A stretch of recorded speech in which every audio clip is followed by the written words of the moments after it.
Goeiedag en baie welkom by Insig. Ons is bly dat u weer saam met ons is, waar ons saam met Gods Woord uit kan studeer. Ronay, is goed om jou weer hier te hê, wat ons weer saam met Gods Woord uit kan studeer. En ons is vandag in daardie studie van seker een van die bekendste hoofstukke in die Bybel en dit gaan oor die liefde en hoe baie keer gebruik ons hierdie liefde om die liefde uit te straal in 'n verhouding tussen 'n paartjie. Ja. Maar dis so verkeerd, want dis eintlik hier wat ons verwys die liefde wat daar in die kerk moet wees, want Paulus het hierdie brief geskryf nie vir 'n getroude egpaar nie, maar vir 'n gemeente. Maar voor ons begin, kom ons buig ons hoofde saam. Vader, ons vra vir u dat u vir ons vandag insig sal gee uit die woord uit, wat ons gaan lees, wat ons gaan studeer. Open ons gedagtes en help ons om te verstaan en ook toe te pas. Dit bid ons in Jesus naam. Amen. Amen. Verskoon tog. So kom ons gaan na daardie baie bekende vers toe. Waarmee ons begin nie, ons eindig. Ja, 1 Korintiërs 13 vers 13. En nou bly geloof, hoop, liefde, maar hierdie drie, maar die grootste hiervan is die liefde. Dis so die opsomming van die hele hoofstuk, nee.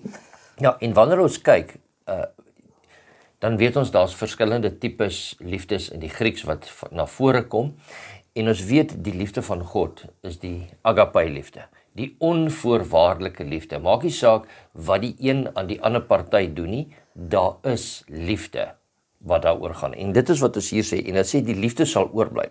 Want onthou, alles het begin in die begin met liefde. Liefde wat God nie alleen wou wees nie, wat hy geskep het, wat hy mense gemaak het, wat hy engele gemaak het, wat hy diere gemaak het. En op die einde van die dag is dit liefde wat hom na hierdie aarde toe gebring het, en liefde wat ons weer gaan herenig op die einde van die dag. So Paulus sê, in die kerk, op die einde van die dag, geloof, hoop en liefde, maar hiervan die liefde, want dit bly vir altyd, want ons geloof is die geloof wat ons vorentoe vat. Die hoop is die een wat ons hoop om herenig te word, maar die liefde sal nie vergaan nie, want dit sal daar bly. Met ander woorde, die liefde is die goue draad wat vir ons van die skepping af dwars deur onderhou tot wanneer die Here weer kom en daarna. Ons geloof is dit wat ons by die Here hou, ons hoop is wat ons ook by die Here hou, maar albei van daardie sal op die ou einde van die dag oorbodig wees wanneer die Here gekom het, nê. Maar die liefde is die een aspek wat dwars deur gedra sal word tot in die hemel in en wat vir altyd daar sal wees, want die oorsprong daarvan was by die Here self. Ja, so kom ons begin, ons gaan deur hoofstuk 13 lees. Vers 1 sê, al sou ek die tale van mense en engele spreek, en ek het nie die liefde nie. Onthou nou, hy begin, want ons moet terugkyk op wat ons in die vorige studie gedoen het en in die vorige hoofstukke. Daar was 'n onderonsie tussen, maar wat is nou die belangrikste? Is dit nou profesie, is dit nou die spreek van tale, is dit hierdie, is dit dat, wat ook al. Nou begin Paulus sê, al sou ek die tale van mense en engele kan spreek, al sou ek dit kon doen. Dit sê hier, hy sê, ek kan dit dalk nie nou doen nie, maar al sou ek dit kon doen. En ek het nie die liefde nie, dan het ek 'n klinkende metaal en 'n lydende simbaal geword, net 'n groot geraas. En al sou ek die gawe van profesie hê, en al die geheimenisse weet, en al die kennis, en al sou ek al die geloof hê, sodat ek berge kon versit, en ek het nie die liefde nie, dan sou ek niks wees nie. Met ander woorde, hierdie is eintlik vir my 'n baie interessante gedeelte, en 'n baie belangrike gedeelte wat ons moet ontmoet, want ons studeer die woord van God, om meer kennis van God te hê, en dan ook om ons karakter daarvolgens te bou. Maar baie keer bestudeer ons die woord van God net om die kennis te kry. Ja. Om vir iemand anders dalk te kan bewys wat hulle verkeerd doen en wat ek reg doen. So, wat jy vir my sê is, ons soms bestudeer ons die woord van die Here sodat ons 'n debat kan wen. Nee, dat ons goed toegerus is vir 'n geveg wat ons kan aanpak vir dit waarin ek glo. Maar dis so pragtig wat Paulus vir ons sê, jy word 'n klinkende simbaal, jy maak net lawaai, want as jy nie deurtrek is van die liefde nie, maak nie saak hoeveel tale jy kan praat nie, maak nie saak hoe diep jou kennis van die woord strek nie, as jy nie liefde betoon, of selfs hierdie oordrag van jou kennis met liefde doen nie, dan het jy van die werk van die Here op die einde van die dag meer skade aangerig as goed. Ja, want hy praat daarvan die profeseë, nê? So met ander woorde, die profeseë, die Bybel ken, dit uitlê, die profeseë wat op Christus gedui het, die profeseë wat in die eindtye dui, al hierdie dinge. En hy sê daar, al sou jy ook al die geloof hê om vir die berge te kan sê, val in die see, dan sou ek niks wees nie, as daar die liefde van God nie daarmee saam is nie. Met ander woorde, dis 'n baie groot les vir ons as kinders van die Here, wat die Here wil navolg en ander mense na hom toe trek. As ons dit net doen met die kennis, met die profeseë, net om reg te bewys, feite, Ja. en daar's geen liefde daarin nie, dan is dit alles te vergeefs. Kom ons gaan, hoekom ek so sê, kom ons gaan gou-gou terug na die begin toe. Christus het gekom na hierdie aarde toe, daar's 'n verlossingsplan. Hoekom is daar 'n verlossingsplan? Omdat ons geval het in die eerste plek. Maar dit is nie omdat die profesie so gesê het nie. Ja, hy het so gesê, maar is eerstens omdat daar liefde was. Ja. Liefde vir God, dit is hoekom hy 'n profesie gegee het. Dis hoekom hy gesê het, ek gaan hierdie vervalle mense gaan kom. So met ander woorde, die ander goed is belangrik, maar as dit sonder die liefde gaan, die liefde vir 'n medemens, dan is dit niks. Wat vir vreeslik mooi is van die eerste 3 verse van hoofstuk 13, is as die 3de vers gou wil lees. En al sou ek my goed uitdeel en al sou ek my liggaam oorgee om verbrand te word en ek het nie die liefde nie, dan sou dit my niks gebaat het nie. As ons al 3 die eerste verse neem, dan is dit asof Paulus elke tipe karakter wat jy binne in die Bybel kry, opsom daarmee. Jy kry die een vir wie die tale, die klanke baie belangrik is. En amper so sê, die een vir wie die mooi musiek belangrik is en daai tipe van goed. Dan kry jy nou die een wat die studies is so belangrik en die profeseë is belangrik en dit is wat ek my aandag aan moet spandeer. En hy spreek tot daai persoon aan. En dan kom hy die een wat dalk met die welsyn deur baie wat dit belangrik sien. Hoorie, so al sou jy al jou goeders uitdeel.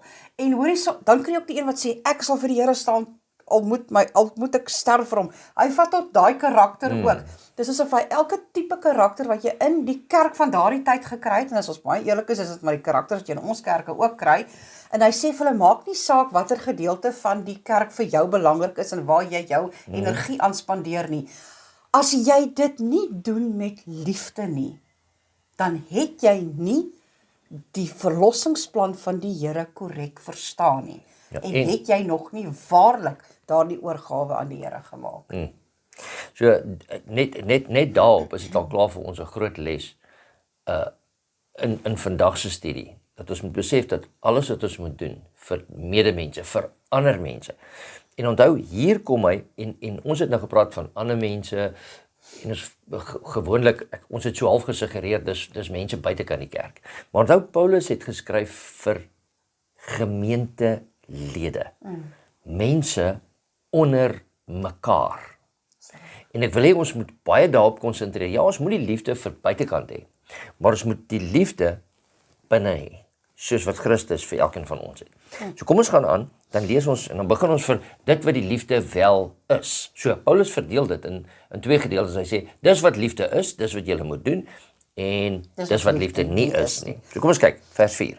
Die liefde is lankmoedig en vriendelik. Die liefde is nie jaloers nie. Die liefde praat nie groot nie en is nie opgeblaas nie. Dit handel nie onwelvoeglik nie, dit soek nie sy eie belang nie, dit word nie verbitterd nie en dit reken die kwaad nie toe nie.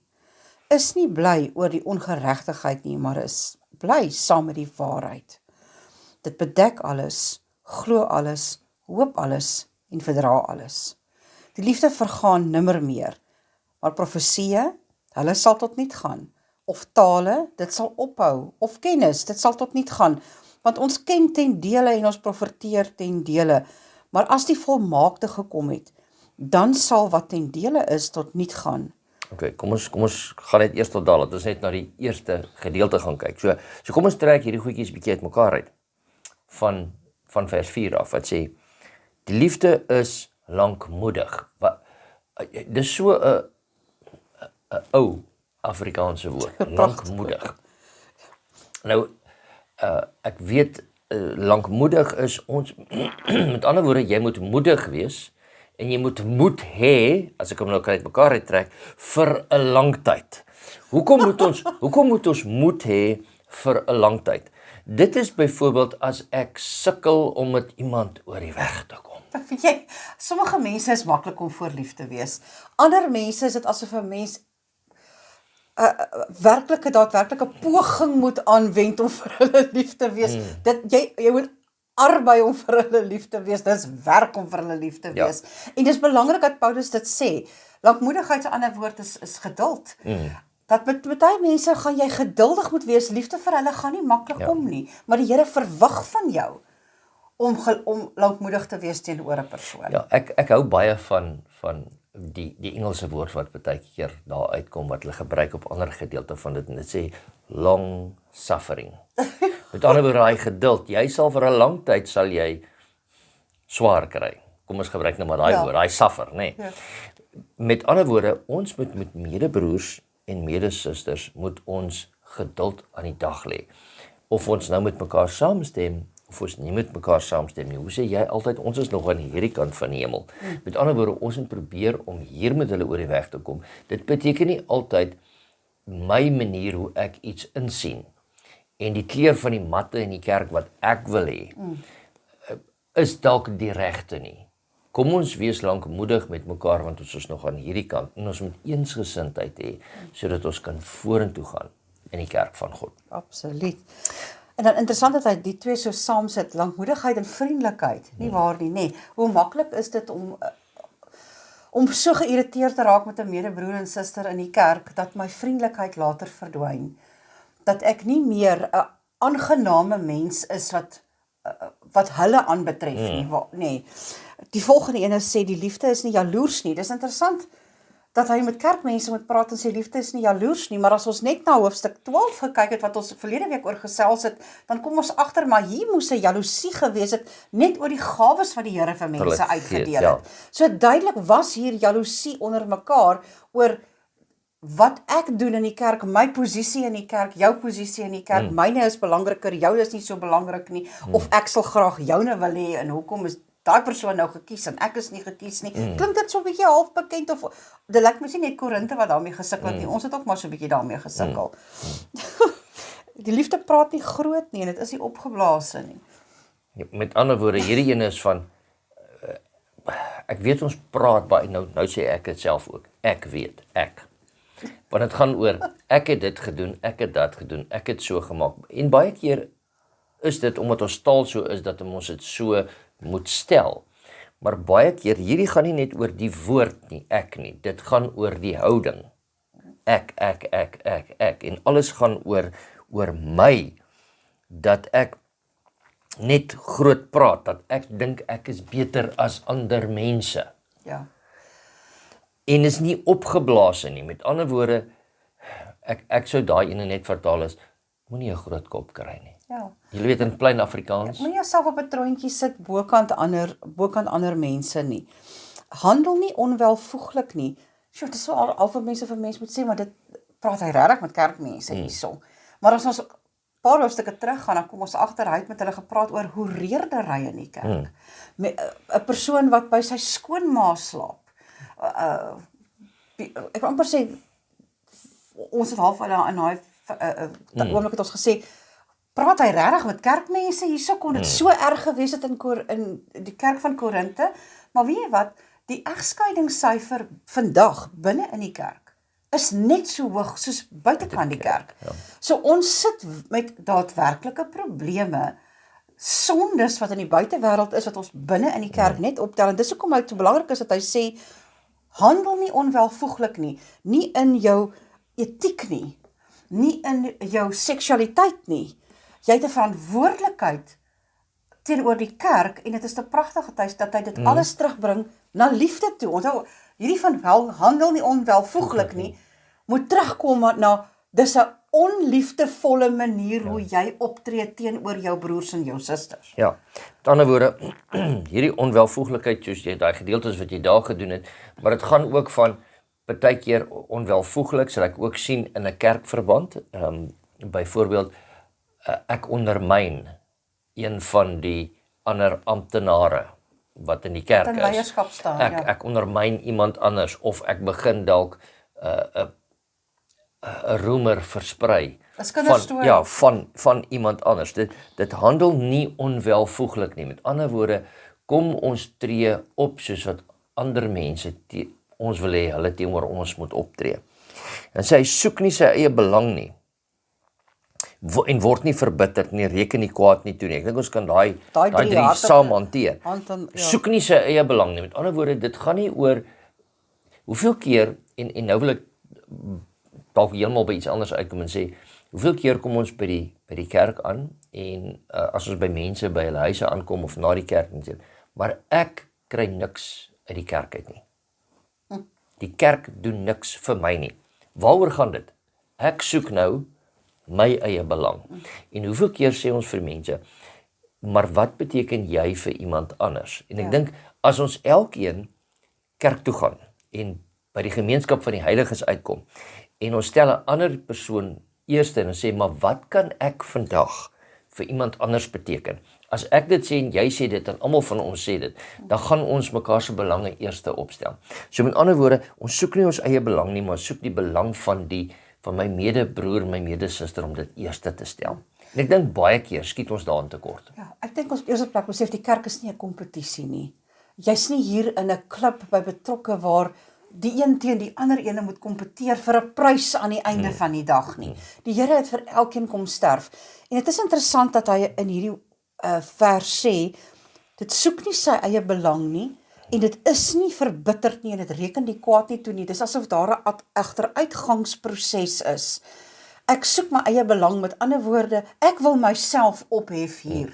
Ergens kom ek nou in konflik met iemand anders. Dit veroorsaak 'n verbitterdheid binne in my, en op die einde van die tyd gaan ek kyk, hoe kan ek daai mens terugkry? Hoe gaan ek kwaad vir kwaad verreken vir geld op hierdie stadium? Ek dink nie ons besef hoe vinnig daardie agteruitgang plaasvind nie. Basies wat ons nou waarsku teen is, pas vir jou eie sensitiwiteit wanneer dit kom by die kerk. Selfs in jou alledaagse lewe, wanneer dit kom by die kerk van die Here, is dit vir my belangriker. Want hier werk ons met kinders wat hulle lewens voorberei vir die wederkoms van Jesus Christus. En ek en jy wat in die kerk is, berei onsself voor om hierdie wonderlike boodskap te gaan verkondig na buitekant toe. Daar's geen manier hoe ek die wederkoms van Christus kan verkondig as my eie hart vol bitterheid is. As ek kyk hoe ek kan gaan wraak toepas op die wat vir my te nagekom het, of as ek oorsensitief is oor iemand wat nou vir my iets verkeerd gesê het, al is ek geregtig daarop om sensitief te wees oor wat iemand vir my gesê het, kan ek die groter mens wees en sê, kom ek tree terug, dit is nie hoe liefde optree nie, ek vergewe en ek gaan aan. Ja. Ek dink dit is iets waar ons oor baie moet nadink in hierdie dag. Vers 6 sê, is ook nie bly oor die ongeregtigheid nie, maar is bly saam met die waarheid. Met ander woorde, daai twee volg amper vir my op die voriges. Met ander woorde, hy sê, is nie bly oor die ongeregtigheid nie. Met ander woorde, as iemand anders nou te nagekom is, en hy het dalk die vorige keer met my iets gedoen of gesê, so nou word hy teruggekry, nou raak ek bly daaroor.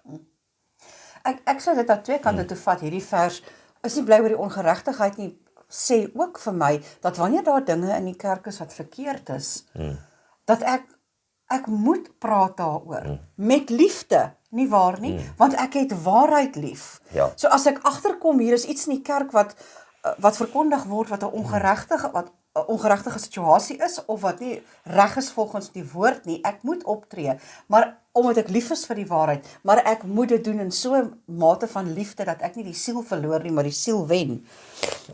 Hy kom nou by vers 7, en hy sê daar, dit bedek alles, met ander woorde die liefde, nee, bedek alles, dit glo alles, dit hoop alles, en dit verdra alles. En hier gaan dit vir my oor, ekskuus tog, hier gaan dit vir my oor vergifnis.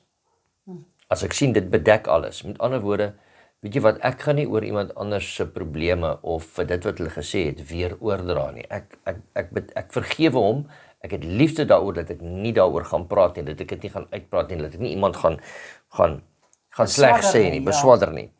dit gaan verder, dit sê, dit glo alles. Hoeveel keer het ons al gehoor as ons iets hoor van iemand anders, en ons sê, ja, weet jy, ek het nog altyd gedink. As daar iets gesê word van iemand anders, dan kom ons dit, in plaas van dat ons kan sê, ons glo in daardie persoon, daardie broer, daardie suster, as 'n kind van die Here, en tot dit nie 100% verkeerd bewys is nie, sal ek glo dat daardie 'n kind van die Here is, en al het dit dan gebeur, dan glo ek nog steeds hy's 'n kind van die Here, en hy dalk net geval langs die pad. So wat jy sê is, ons moet mekaar se reputasies bewaar. En selfs al het 'n broer geval, dis nie nodig om sy reputasie uit mekaar uit te skeer nie. Jy moet die een wees wat sê, kom ons gaan help ons broer, kom ons gaan help ons suster. In so 'n mate bewaar jy die reputasie wat redbaar is. Of sê, hoorie, kom ons gaan tel hom op dat ons sy reputasie kan herstel. Nie om dit te vernietig nie. Ek wil net sê, vers 7 wat sê, bedek alles. Dit beteken nie ons bedek sondes nie. Dit is glad nie waaroor dit gaan nie. Dit beteken nie ek gee my goedkeuring vir sekere verkeerde dinge wat gebeur nie. Dis nie waaroor dit gaan nie. Dit gaan daaroor dat ek bedek die hartseer wat kan veroorsaak word deur hierdie situasie. En dit gaan vir my oor sieleredding. Okay, hy gaan aan vers 8 en sê, die liefde vergaan nimmer meer, maar profesie, hulle sal tot niet gaan, of tale, hulle sal ophou, of kennis, dit sal tot niet gaan, en hy verwys daar na die kennis van die aardse kennis, want dit sal tot niet gaan, want ons sal hemelse kennis kry. Dan sê hy, want ons ken ten dele, en ons profeteer ten dele. Want as ons nou gedink het, ons het al die inligting in die Bybel, wat ons weet van die Here, en daar's niks verder wat ons kan leer van God, van sy verlossingsplan, en van sy karakter en wie hy is en waarmee hy besig is. Ja. Ons weet van die Here wat die Bybel ons van vertel. En ek glo vas dat wanneer ons die dag in die hemel kom, sal ons agterkom hoe min ons van die godheid eintlik regtig verstaan, hoeveel daar nog meer is vir ons om te leer. So dis belangrik om dit te besef dat die kennis wat ons het is net ten dele. Ons leef volgens die kennis wat ons het, en ons staan vas volgens die kennis wat ons het, en ons vat 'n verantwoordelikheid daarvoor. Maar ons doen dit op so 'n manier, dat ons nie mense vernietig in die proses nie, maar dat ons mense opbou en nader trek na die Here toe. Ek dink dit sê ons nou oor en oor vandag hier, maar dit is baie belangrik, want weet jy wat, daar's soveel van ons wat so passie het vir waarin ons glo. As 'n Engelse spreekwoord wat sê, so heavenly minded that you become useless on earth. Met ander woorde, ek staan so vas vir die Here, dat ek onbruikbaar word vir die Here. ja, Ek word so klipharde mens, dat ek nie eers meer kan uitreik na 'n medebroer en 'n medesuster, en die liefde in my vergaan. Ek kan amper nie my indink hoe jy 'n Christen word, en staan vir die Here, en die liefde in jou vergaan nie. Dit maak nie sin nie, want die Here se hele karakter is liefde. So dan verstaan ek my godheid heeltemal verkeerd. ons was nou by vers 8. Ja, vers 9 sê, want ons ken ten dele, en ons profeteer ten dele. En dan vers 10, maar as die volmaakte gekom het, dan sal wat ten dele is tot niet gaan. Want toe ek 'n kind was, het ek gepraat soos 'n kind, gedink soos 'n kind, geredeneer soos 'n kind. Maar nou dat ek 'n man is, het ek die dinge van 'n kind afgelê. Want nou sien ons deur 'n spieël en 'n raaisel, maar eendag van aangesig tot aangesig. Nou ken ek ten dele, maar eendag sal ek ten volle ken, net soos ek ten volle geken is. Ek wil net vinnig vassteek by hierdie gedeelte wat ons nou gelees het. Daar's 'n volwassenheid wat die Here van ons verwag. En dis 'n volwassenheid wat gebaseer is in die liefde, wat geleer het om lief te hê soos God liefhet. Daardie onvoorwaardelike liefde. Dit aanvaar nie sonde nie, maar dit spreek die sonde aan op so 'n manier dat die sondaar geliefd voel. Daar's 'n rede hoekom die Bybel vir ons sê dat die Here tussen die grootste sondaars gesit het, en met hulle kon gesels het, en hulle het veilig gevoel in sy teenwoordigheid. Hulle het nie van hom nodig gehad om van hom al weg te vlug nie. En dit is belangrik dat ons ook besef dat Paulus vir ons sê, julle ken net ten dele. 'n Situasie van 'n broer of 'n suster, soveel soos wat ons die Here net ten dele ken, die situasie van 'n broer of 'n suster ken jy ook net ten dele. Die Here ken die groot prentjie. En die Here het dalk toegelaat dat goed in ons lewens gebeur, dat ons moet groei daaruit. En in plek dat ons as die kerk daardie persoon help in sy groeiproses, gaan ons en ons vernietig hulle met ons skewe woorde, ons jaloesie, ons aanmerkings, ons onvriendelikheid, alles wat hier opgenoem word wat negatief is. Ons verstaan nie wat dit is om lief te hê soos God lief het nie. Ja, ons moet, en weer eens, dit klink dalk nou maar afgesaag, Christus het vir ons die liefde van God die Vader kom wys. As ons kyk na Johannes 3 vers 16, dan sê dit vir ons, van so lief het God die wêreld gehad, dat hy sy enige gebore seun gegee het. Daar was nie opgeblaasde liefde. Ja, maar ek is God, ek het nie gesondig nie, hoekom moet ek my seun vir julle stuur? Daar was nie van, ja, maar julle het dit gedoen of dat gedoen nie. Dit was 'n vrygewige offer van God af na ons toe, sodat ons verlossing kan kry. En dit is wat Paulus hier vir ons beskryf in 1 Korintiërs 13 van dit wat ons moet doen in die kerk, die liefde wat ons moet toepas, is net 'n uitbeelding van Christus se lewe wat hy op aarde vir ons kom uitleef het. Ja. So in 'n geval as jy vir my sê, as Paulus sê, ek wil hê jy moet lankmoedig wees, beteken dit Jesus was lankmoedig. As hy sê jy moet vriendelik wees, dan beteken dit Jesus was vriendelik. Ja. Jesus was nie opgeblaase nie. Jesus het nie sy eie belang gesoek nie. Hy het nie verbitterd geraak nie, alhoewel hy seker die een is wat die grootste rede gehad het om dit te doen. Hy het nie kwaad toegereken nie. Hy het nie was nie bly oor ongeregtigheid nie, hy was bly saam met waarheid. Wat ons ook al in hierdie hele hoofstuk lees, moet jy Jesus se naam vooraan gaan sit en sê, dit is soos hy was. As hy so was, verstaan ek sy karakter. En dan weet ek hoe my karakter gebou moet word. Sy geskiedenis wat vir ons vertel word, wat ons sien hoe hy op hierdie aarde geleef het, is juist daar vir ons gegee, sodat ek en jy kan agterkom, dit is heel moontlik om op hierdie aarde met al sy uitdagings te leef, en lief te hê soos wat Jesus lief gehad het, want hy het dit eers reg gekry. Ja, so met ander woorde, ons sê altyd daai ding van, maar ek wil wees soos Jesus, hoe het hy opgetree teenoor, kom ek sê dit nou maar, ons as kerkmense, nie? Hoe het hy opgetree teenoor Judas? Hoe het hy opgetree teenoor Petrus? Hoe het hy opgetree teenoor al sy disippels wat hom op 'n stadium verlaat het? Dit is die voorbeeld wat Christus vir ons gegee het. En hy het dit gedoen aan sy broers, want hy het gesê, hier is my broers en my susters. Met ander woorde, ons moet dit ook so, as ons wil sê, ons wil soos Christus wees, dit aan medebroers en Christus toon. Dan sal die wêreld sien, omdat daar liefde onder julle is, dat ons hom volg. Met ander woorde, dis 'n baie groot vingerwysing en dalk 'n groot les vir ons, dat ons moet kyk dat ons liefde moet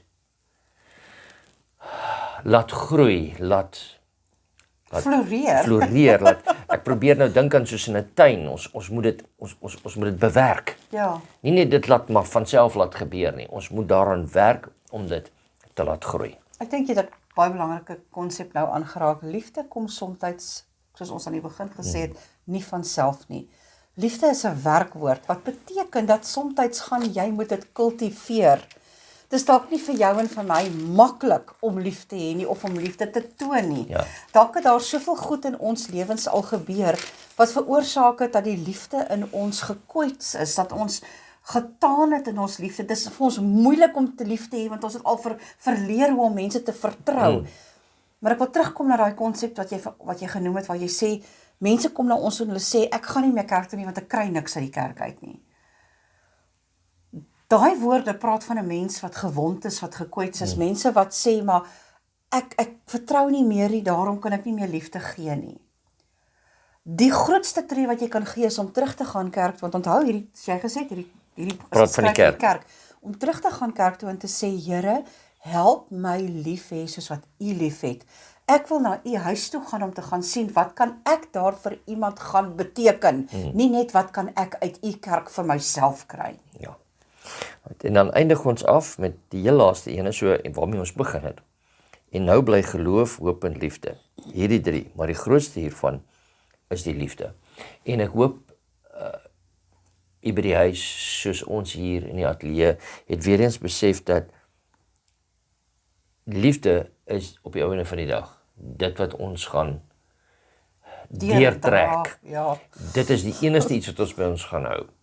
As ons dit nie hier kan toepas en hier reeds beoefen nie, dan sal, ek wil nou amper sê, dan sal ons nie in die hemel wees nie, maar ek wil amper sê, dan sal ons ook nie gemaklik voel in die hemel nie. So kom ons maak seker dat ons hierdie liefde beoefen. Want as ek hierdie liefde teenoor my medegelowiges, wat saam met my in die kerk sit, kan beoefen, hoe maklik sal dit wees om dit teenoor nie gemeentelede, nie gelowiges, dan toe te pas nie.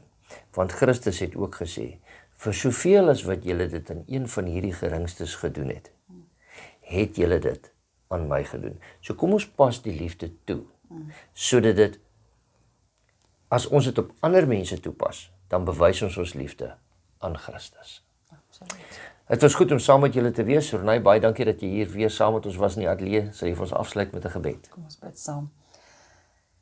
Here, dit is vir ons 'n uitdaging soms om lief te hê. Dit kom nie natuurlik nie, Here, die sonde het dit in ons vernietig.